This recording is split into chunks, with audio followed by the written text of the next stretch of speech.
Oke, selamat pagi nak. Pagi Pak. Oke, kita mau belajar, kita berdoa dulu Om. Baik teman-teman, sebelum kita memulai pembelajaran hari ini, mari kita berdoa kepada masing-masing. Berdoa dimulai.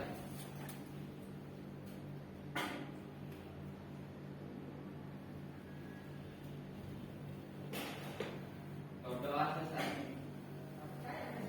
Dari siapa? Oke, selamat pagi ya. Jadi untuk anak-anak Bapak, kemarin sudah Bapak kasih perintah dan Bapak sudah kirimkan ini ya. Ini Bapak besarin jadi tulisannya kecil LKPD ya untuk kalian. Jadi ini acuan kalian. Kemarin Bapak kirimkan sama Ima ya. Udah dibagi ya. Udah. Ini Ci dapat Ci. Ini harus dapat Ci. Ya, Bapak ngomong. Nggak apa-apa. Itu namanya ori. Bapak suka yang ori. Oke. Dengar. Di sini Bapak untuk kelas kalian dan kelas MM. Tapi ini kan kelas kalian sekelas AKR. Materi kita kan bab 4 ya. Sistem hukum dan peradilan di Indonesia. Nah, ini tujuan pembelajarannya ya. Nah, yang pertama itu kalian sudah Bapak suruh membaca ya.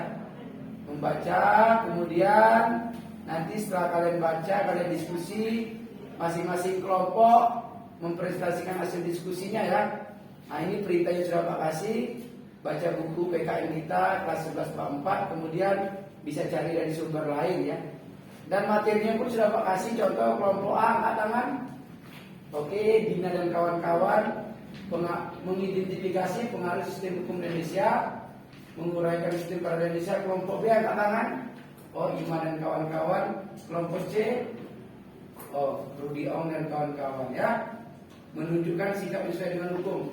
Materinya di buku ya.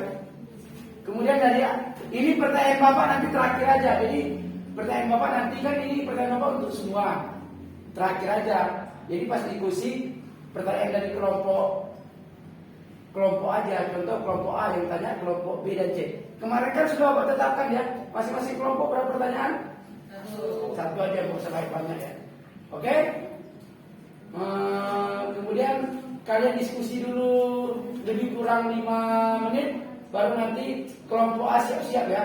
Ini Bapak buka dulu yang kelompok A. Nanti tinggal diskusi dulu sebentar. Nanti tinggal maju. Mana yang kelompok A yang mana nak? Yang mana tadi? Yang terakhir ya.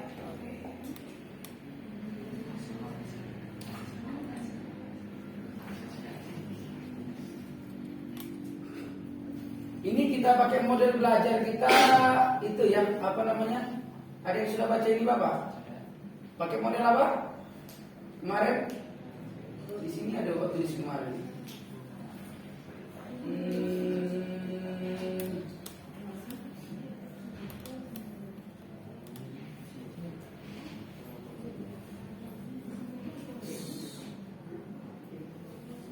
Ini ya. Oke. Sebentar ya Bapak. Ini kayaknya kelompok 1 ini kelompok partai PDIP ya. Kok merah bisa ini enak ya Pak. Oke. Sebentar. Ini sistem hukum ya. Perhatikan sebentar. Nampak Ci? Oke. Ini gambar lambang negara kita Garuda ya. Baru sekali ini merah Pak lihat ya. Oke. Nah, nanti namanya belajar tentang sistem hukum dan peradilan. Berarti nanti kalian mengetahui apa itu arti hukum ya. Arti hukum kan sudah pernah saya sampaikan, itu sekumpulan peraturan-peraturan yang mengatur warga negara ya. Yang membuatnya adalah pihak yang berwenang. Oke. Ini kelompok siapa nih? Kelompok Dina dan kawan-kawan ya.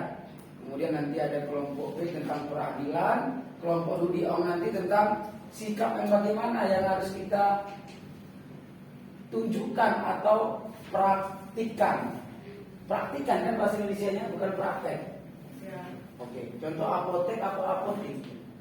Apotek. Kalau orang yang suka buat obat apa? Apotek. Oke. Oke, silakan kelompok kemarin udah diskusi juga di rumah ya. Oke, silakan kelompok Dina maju ya. Yang mau tampil berdiri di sini sambil menerangi, sisanya baris di sini sambil operator. Bapak di belakang aja memperhatikan.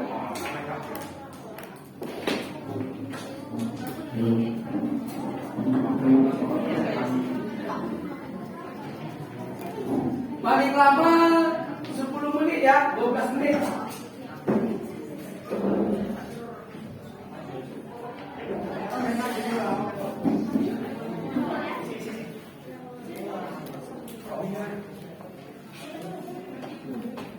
Oke, perhatikan. Siapa yang mau? Ada lihat di depan. Oke, sini. Oke, siapa itunya? Yang ngomong agak ke depan ya.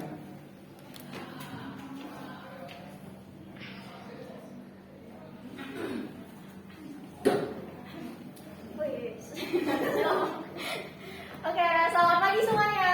Pagi.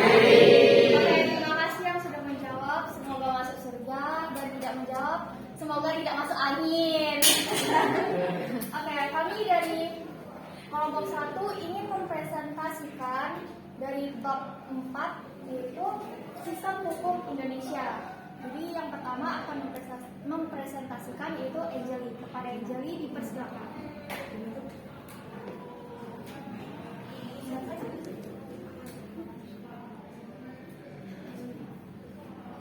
Di sini sudah di tempat Dina tadi biar pas Angel. Jadi sini saya akan menjelaskan sistem hukum di Indonesia. Yang pertama yaitu makna dan karakteristik hukum. Pengertian hukum dikemukakan oleh Van Appelbaum yang menyebutkan bahwa definisi hukum sangat sulit dibuat karena tidak mungkin mengadakan yang sesuai dengan kenyataan. Berikut menurut para ahli. Yang pertama, Immanuel Kant, hukum ialah keseluruhan syarat-syarat yang dengan ini kehendak bebas dari orang satu dapat menyesuaikan diri dengan kehendak bebas dari orang lain menuruti peraturan hukum tentang kemerdekaan. Yang kedua, Utrecht, hukum adalah himpunan petunjuk hidup atau perintah-perintah dan larangan-larangan yang mengatur tata tertib dalam suatu masyarakat dan seharusnya ditaati oleh anggota masyarakat yang bersangkutan oleh karena pelanggaran petunjuk hidup tersebut dapat menimbulkan tindakan dari pihak pemerintah.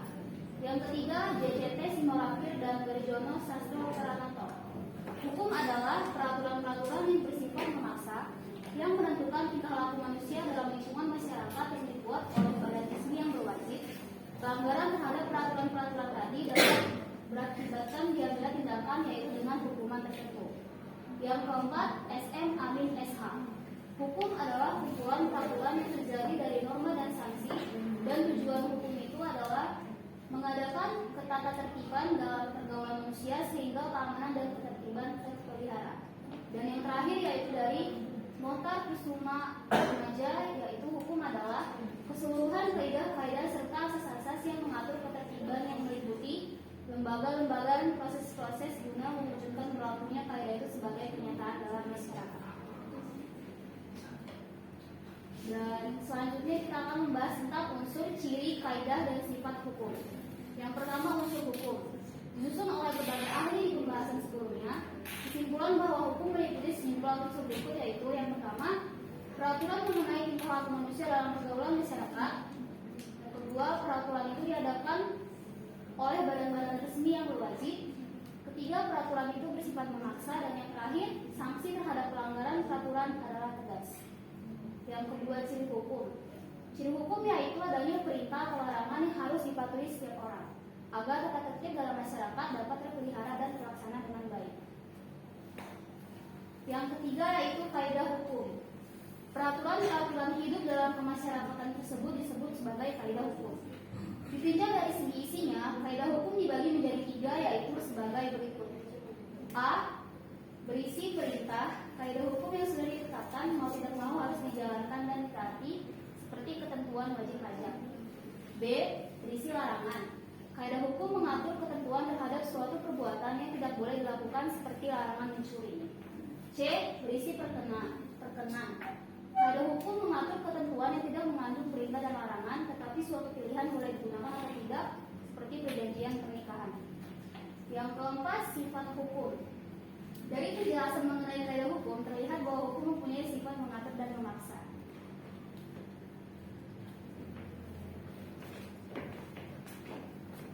Oke, selanjutnya saya akan menjelaskan 2 penggolongan hukum. Penggolongan hukum dapat dibagi menurut sumber, bentuk, tempat berlaku, waktu berlaku, dan mempertahankan sifat wujud pribadi yang diatur dan isi masalah yang diatur. A. Menurut sumbernya. 1. Hukum undang-undang. Hukum undang-undang merupakan hukum yang tercantum di dalam peraturan perundang-undangan. 2. Hukum adat dan hukum kebiasaan. Hukum adat dan hukum kebiasaan merupakan hukum yang diambil dari peraturan-peraturan adat dan kebiasaan. 3. Hukum jurisprudensi. Hukum jurisprudensi merupakan hukum yang terbentuk dari putusan pengadilan. 4. Hukum traktat. Hukum traktat merupakan hukum yang ditetapkan oleh negara peserta perjanjian internasional.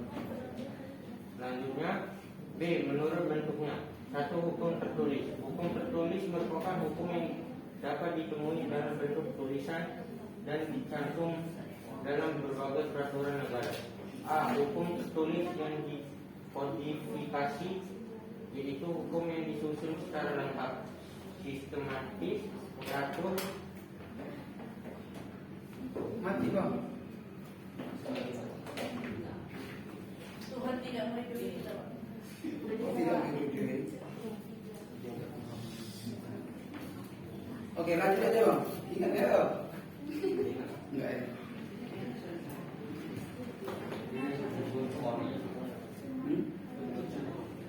Aturan yang satu lagi om.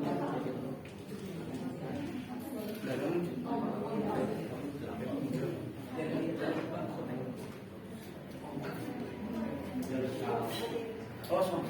Jadi kau boleh tembak.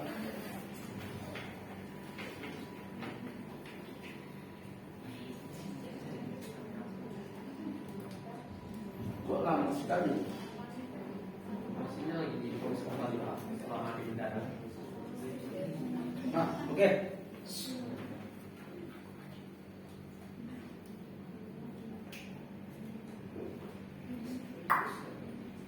Kemudian, ya, jadi loading sini. Oke, sip. Lanjut.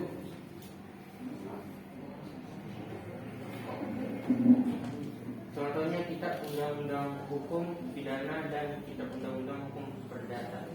B. Hukum tertulis yang tidak dikodifikasi, yaitu hukum yang meskipun tertulis namun tidak disusun secara sistematis dan masih terpisah-pisah, sehingga masih memerlukan aturan pelaksanaan dalam penerapannya.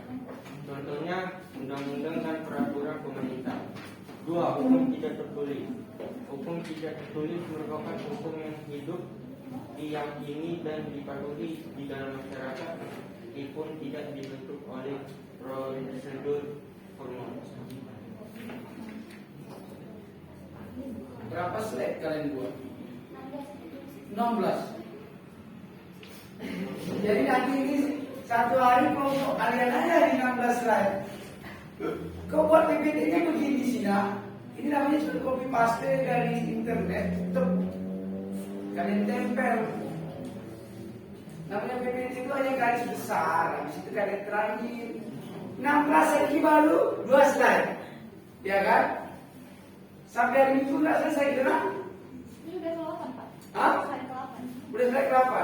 Dipercepat ya. Karena kelompoknya oh nggak tahan lagi mau maju.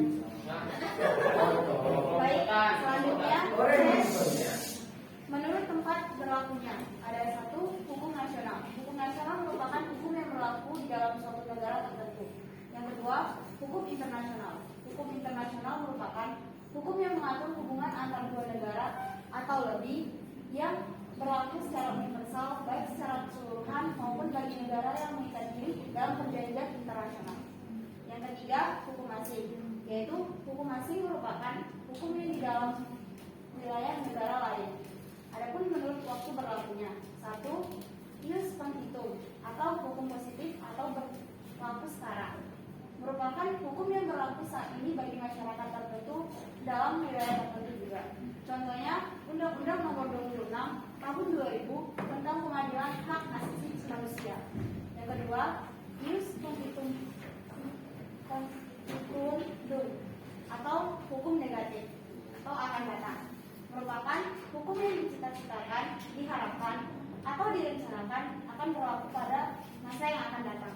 Contohnya, rancangan undang-undang atau RUU. Yang ketiga, hukum universal, hukum asasi atau hukum alam, merupakan hukum yang berlaku di mana dalam segala waktu dan untuk segala bangsa di dunia. Hukum ini tidak mengenal batas waktu, tetapi berlaku untuk selama-lamanya atau abadi terhadap siapapun juga di seluruh tempat. Lalu, menurut cara mempertahankannya ada dua, yaitu 1. Hukum material, merupakan hukum yang mengatur hubungan antar anggota masyarakat yang berlaku secara umum tentang hal-hal yang dilarang dan diperbolehkan untuk dilakukan. Contohnya hukum dagang dan hukum pidana. Yang kedua, hukum formal, hukum yang mengatur bagaimana cara mempertahankan dan menegakkan serta melaksanakan hukum material dan bagaimana cara menuntutnya apabila hak seseorang telah dilanggar oleh orang lain. Contohnya KUHP. Lalu menurut sifatnya dibagi jadi dua juga, yaitu pertama, hukum yang memaksa, di mana hukum yang dalam keadaan apapun harus ditaati dan bersifat mutlak daya ikatnya. Yang kedua, hukum yang mengatur atau melengkapi. Kaidah hukum yang dapat dikesampingkan apabila pihak-pihak yang bersangkutan telah membuat peraturan tersendiri dalam suatu perundingan. Pada presentasi selanjutnya dilanjut oleh Guru. Oke, saya akan melanjutkan presentasi dari Deslin. Ya, menurut wujudnya satu hukum objektif. Hukum adalah suatu negara yang berlaku di umum yang tidak mengenai orang atau golongan tertentu. Baru yang kedua, hukum subjektif atau hak. Hukum yang timbul dari hukum objektif dan berlaku terhadap seorang atau lebih. Yang H menurut pribadi yang diaturnya, 1. Hukum satu golongan. Hukum yang mengatur dan berlaku hanya bagi golongan tertentu. Yang kedua, hukum semua golongan. Hukum yang mengatur, berarti semuanya. Baru yang ketiga, hukum antar golongan. Hukum yang mengatur dua orang atau lebih, atau masing-masing tunduk pada hukum yang berbeda. I menurut isi masalah yang diaturnya, 1. Hukum publik.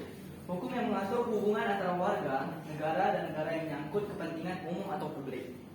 Dalam arti formal, hukum publik mencakup hukum tata negara, hukum administrasi negara, hukum dharma, hukum pidana dan hukum acara pidana. Yang kedua, hukum privat atau hukum sipil.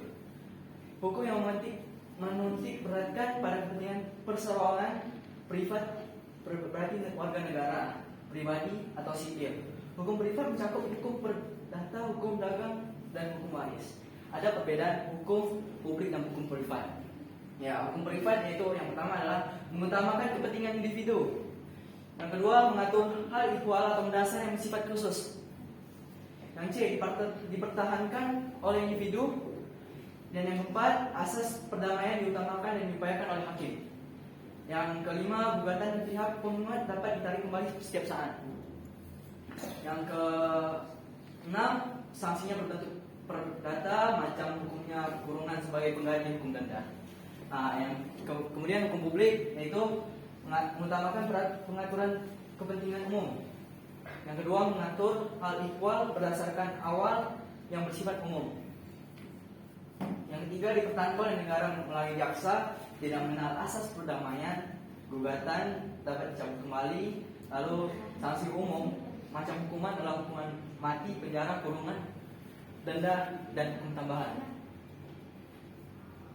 Yang ketiga, tujuan hukum. Tujuan hukum yang bersifat universal menciptakan ketertiban, ketentraman, kedamaian, kesejahteraan, dan kebahagiaan dalam tata kehidupan bermasyarakat. Adapun menurut O. Noto Hamid Jojo, tujuan hukum ada 3, yaitu sebagai berikut. Yang pertama, mendatangkan data dan damai dalam masyarakat atau segi reguler. Yang kedua, mewujudkan keadilan atau segi keadilan. Yang ketiga, menjaga supaya manusia diperlakukan sebagai manusia atau segi manusia kan manusia.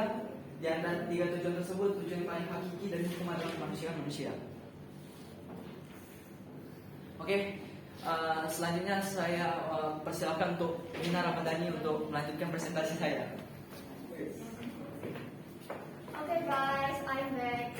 Oke, jadi cukup dilihat PPT-nya aja ya, nggak usah lihat sayanya. Oke, di sini saya akan melanjutkan kembali penjelasan dari diri.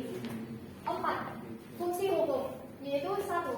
Sebagai alat pengatur tata tertib hubungan masyarakat, atau di mana sebagai penunjuk yang mana baik dan buruk. Selain itu, sebagai membuat tertib dan teratur dan harus dipatuhi. Yang kedua, sebagai sarana mewujudkan keadilan sosial lahir batin, atau di mana keadilan sulit ditegakkan, namun dengan hukum keadilan secara lahir atau batin akan terwujud. Yang ketiga, sebagai penggerak pembangunan atau sifat mengikat dan memaksa. Hukum bisa digunakan untuk menggerakkan pembangunan. Dalam artian, dapat membuat masyarakat ke arah yang lebih maju. Yang kelima, sumber hukum Indonesia. Sumber hukum adalah segala hal yang menimbulkan aturan yang mempunyai kekuatan memaksa, sehingga jika seseorang melanggar aturan tersebut, orang itu akan dikenakan sanksi yang tegas dan nyata. Sumber hukum formal terbagi menjadi 5 bagian, yaitu yang pertama, undang-undang atau statuta. Undang-undang memiliki 2 arti sebagai berikut. Yang pertama, arti material. Dalam arti material, undang-undang adalah setiap peraturan yang dikeluarkan oleh pemerintah yang isinya mengikat secara umum bagi semua warga negara. Contohnya adalah Undang-Undang Dasar, Undang-Undang Peraturan Pemerintah, pengganti Undang-Undang Perpu, dan Peraturan Daerah. Yang kedua, arti formal. Dalam arti formal, undang-undang adalah setiap peraturan yang karena bentuknya disebut UU. Contohnya, ketentuan pasal 5 ayat 1 Undang-Undang Dasar Negara Republik Indonesia tahun 1945 atau amandemen yang berbunyi, Presiden memegang kekuasaan berbentuk undang-undang dengan persetujuan Dewan Perwakilan Rakyat.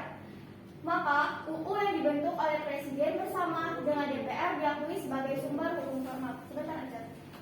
Oke, balik lagi di sini. Kalau misalkan kalian mau betul atau enggaknya, bisa dicek di undang-undang di buku kecil kalian itu ya. Mungkin di sini saya sampaikan, akan dilanjutkan oleh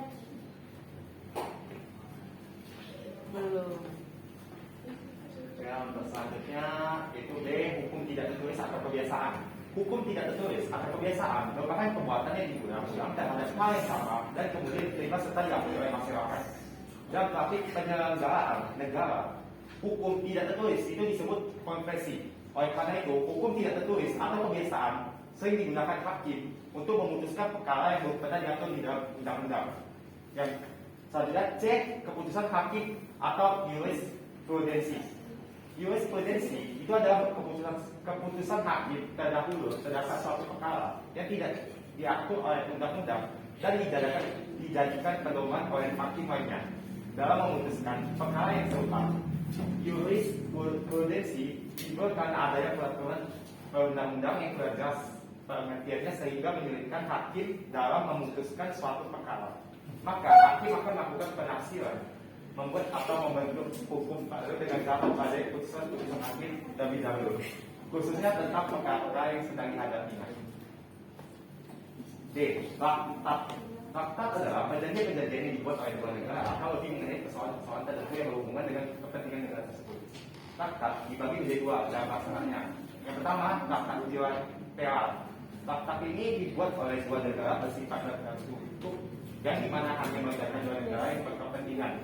Yang kedua, tap-tap multilateral. Tap-tap multilateral adalah tap-tap yang dibuat oleh lebih dari dua negara bersifat terbuka bagi negara lainnya untuk meningkatkan diri.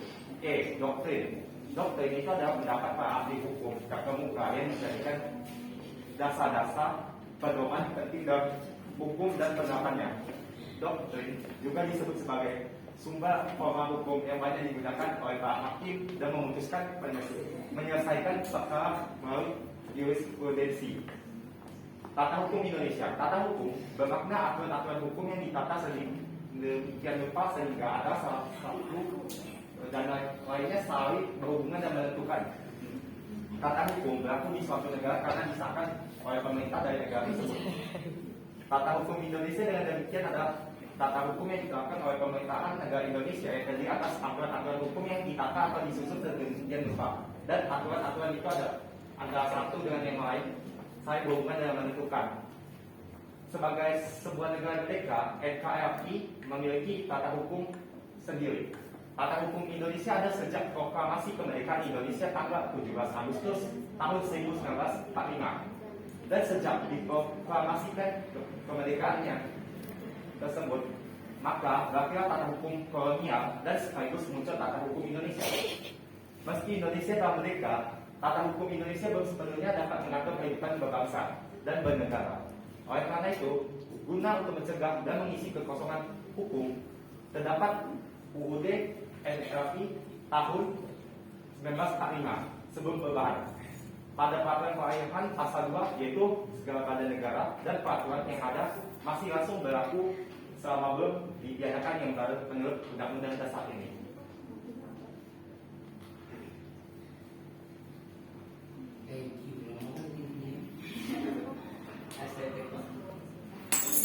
Oh, change. Yo, silam. Dari penjelasan presentasi kami semua, mungkin masih ada sedikit kekurangan. Yang lebih kan cuma perasaanku ke dia. Mungkin masih ada yang mau bertanya-tanya gitu, apa itu? Mungkin ada pertanyaan. Silakan dari kelompok B untuk memberikan pertanyaan kepada kelompok A.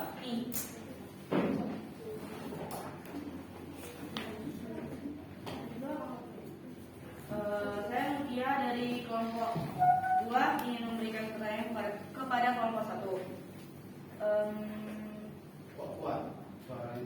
Ya. Menurut kalian apa itu hukum? Apa itu? Diuraikan. Itu saya? Oke, terima kasih untuk kelompok B telah memberikan pertanyaan untuk kami. Kemudian dari kelompok C, apakah mempunyai pertanyaan? Yo. Ya, silakan. Silakan diri dulu. Jangan Saya dari kelompok 3 ingin bertanya, apa perbedaan sistem hukum di Indonesia dengan sistem hukum di negara ASEAN lainnya? satu negara aja Om. Negara ASEAN kan ada 11. Tak mungkin di entah Malaysia, Singapura. Negara Singapura. Nanti sampai tahun 2023 nggak selesai jawabannya. Oke, terima kasih ya buat kelompok C karena telah memberikan pertanyaan. Oke, yang terakhir.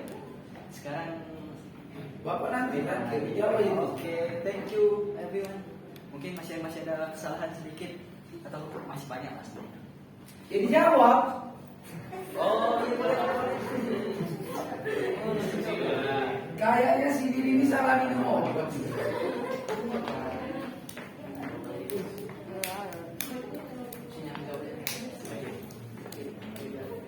Jawab yang betul. Karena kalian ini nggak ada lagi nilai ulangan harian langsung ini Bapak kasih. Puji Tuhan. Tapi kalau udah tampil gini paling rendah 80. Tapi itu kan nggak ada ulangan kan? Nggak ada. Orang kalian udah paham. Oke, untuk saya akan menjawab dari pertanyaan dari kelompok B. Itu dari kelompok 2 yang ditanyakan adalah uraikan hukum menurut pendapat kamu. Ya, hukum menurut pendapat saya adalah hukum adalah peraturan yang berupa norma dan sanksi yang dibuat oleh manusia dengan tujuan untuk mengatur tingkah laku manusia, menjaga ketertiban, keadilan, mencegah terjadinya kekacauan. Hukum memiliki tugas untuk menjamin bahwa adanya kepastian hukum dalam masyarakat. Apakah bisa ada kekurangan? Siap, tidak Pak. Jadi untuk jawaban untuk pertanyaan dari kelompok C itu pastinya ada perbedaan di hukum. Setiap negara pasti berbeda. Jadi contohnya misalnya pasti konsekuensinya pertama beda. Contohnya di Indo kalau buang sampah ya bebas. Di Singapura kalau buang sampah masa denda. Dah.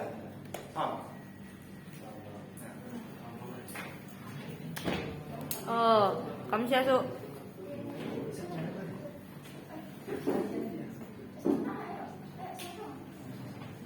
Ya silakan tutup.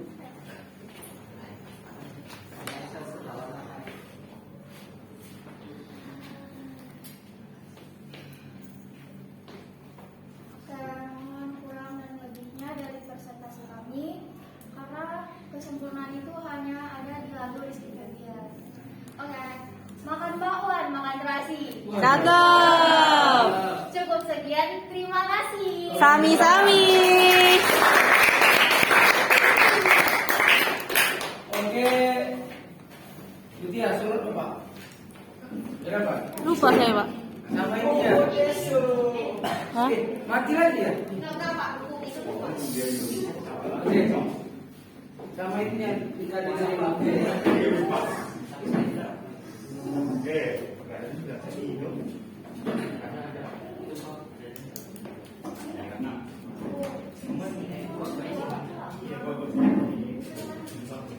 Oke, dengar dulu. Sebut tangan sekali lagi untuk kelompok 6.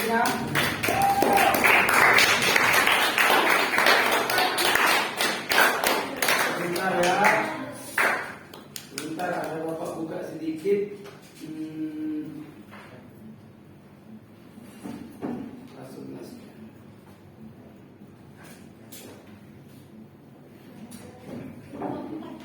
Bapak ya? Oh no.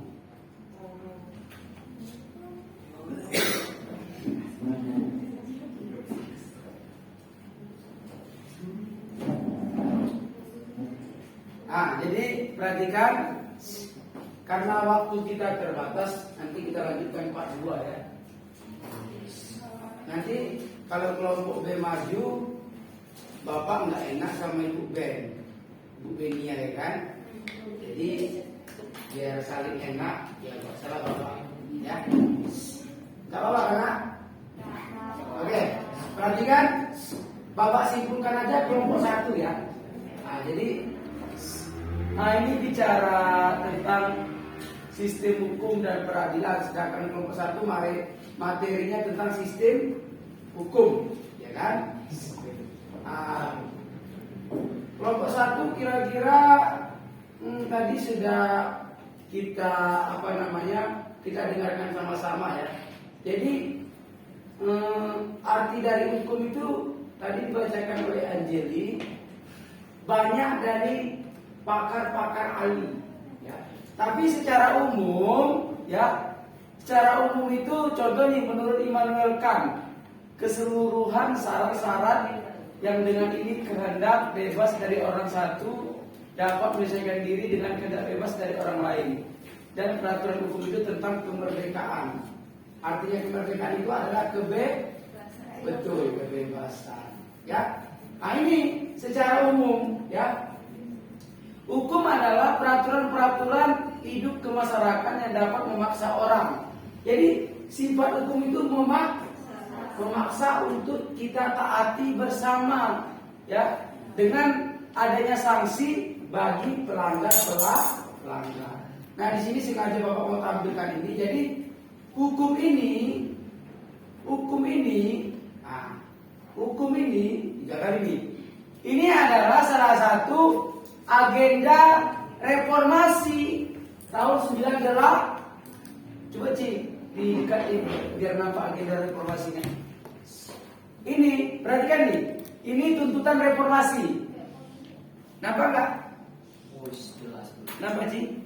Nah, satu amandemen sudah di amandemen 1, 2, 3, 4. Penghapusan doktrin demi fungsi ABRI ini sudah tahu ya. Dulunya antara polisi dan TNI itu belum terpisah. Dulunya masih menjadi ABRI. Sekarang sudah terpisah. Polisi lebih kepada masyarakat, TNI lebih kepada menjaga keamanan. Nah ini yang pembahasan kita, penegakan hukum. Itu tema tadi ada di salah satu agenda reformasi. Reformasi tahun berapa nak? 98. Oke. Kemudian secara normatif Indonesia itu adalah negara hukum. Ada di pasal 1 ayat 3 ini. Sini ada ya, saya coba buka. Oh, ini Cina Pak Ji. Ini. Oh, negara Indonesia adalah negara hukum. Ini bunyi pasal 1 ayat 3. Setelah amandemen atau setelah reformasi. Bintang 3 ini maksudnya amandemen yang ketiga. Berarti yang ketiga tahun 2001. Amandemen pertama itu tahun 1999, yang kedua 2000, yang ketiga 2001, yang ketiga 2002. Jadi kalau ada pertanyaan, secara normatif Indonesia itu negara hukum terdapat di mana ini? Undang-undang dasar tadi kan salah satu yang dibacakan ini adalah sumber hukum. Tapi segala sumber hukum di Indonesia itu tetap Pancasila. Ada kan? Tadi ada dijelasin nggak? Kayak tadi ada apa lihat? Tata urutan peraturan perundang-undangan Indonesia. Ada tadi? Ada kan? Ada 6 sebetulnya. Ada di jurisprudensi, traktat, masa kelompok sendiri lupa ya. Nah, jadi itu. Jadi kesimpulannya juga kita itu di mata hukum semua sah. Di pasal berapa itu? 27 atau 30? Tantang.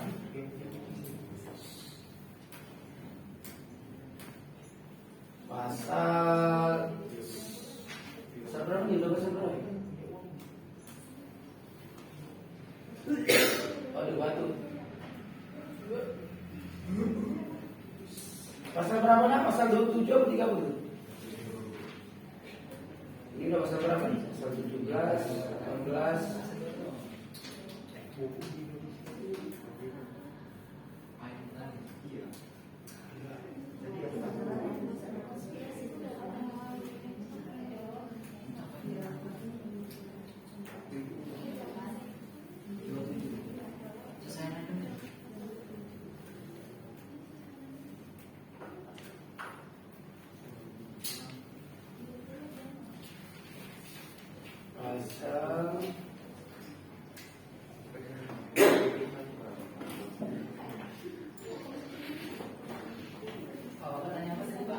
Ini saya dapat ya. Nah ini segala warga negara ya nih. Segala warga negara kita kan adalah warga negara ya. Warga negara Indonesia. Jadi warga negara itu kan ada dua, WNI dan WNA. Kalau WNA itu orang asing yang tinggal di Indonesia. Tetapi meskipun dia tinggal di Indonesia, kalau orang asing itu melakukan pelanggaran hukum di Indonesia, ya tetap dia harus menerima sanksi hukum yang ada di Indonesia. Nah ini pasal 27 ayat 1. Segala warga negara bersamaan kedudukannya di dalam hukum dan pemerintahan dan menjunjung hukum dan perintah itu tanpa ada kecuali. Ya. Jadi artinya apa? Artinya setiap orang yang melakukan pelanggaran hukum, ya dia harus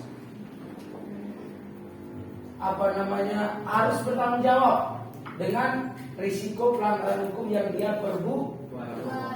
Cuman ada juga hak dia. Hak dia apa? Bisa, misalkan dia untuk meringankan hukumannya dia bisa ambil pengacara, bisa. Itu hak warga negara, ya. Tapi bukan membebaskan dia dari hukuman, tetapi hanya meringankan. Misalkan yang tadinya 10 tahun nih, 10 tahun bisa jadi 7 tahun. Ya. Oke, sampai sini aja simpulan Bapak. Silakan kelompok 1 2 menit atau 1 menit simpulannya, baru kita tutup karena lanjut minggu depan kalian lebih istirahat. Dina atau Brindy atau Jason cepat. Simpulan. Intinya, tadi kan udah simpulkan. Sekarang kelompok kalian.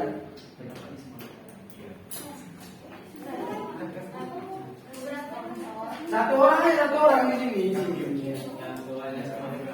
Dina lah, Dina ketuanya.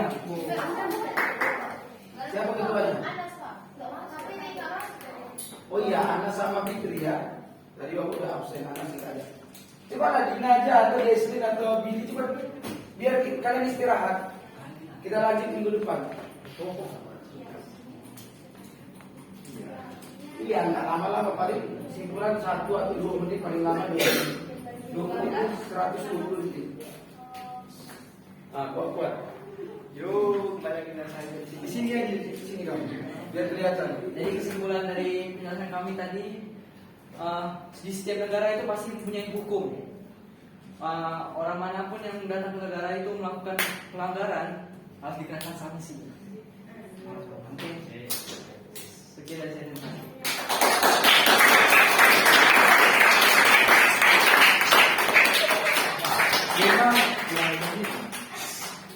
Memang kalau Bapak bilang singkat kali memang ya.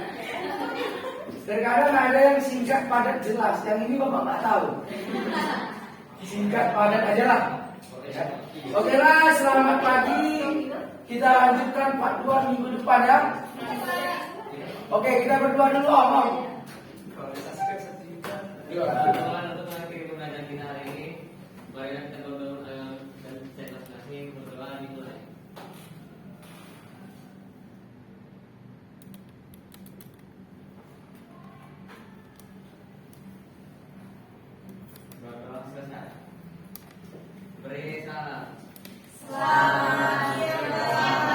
Oke, selamat siang. Lanjut pelajaran berikutnya dengan Om.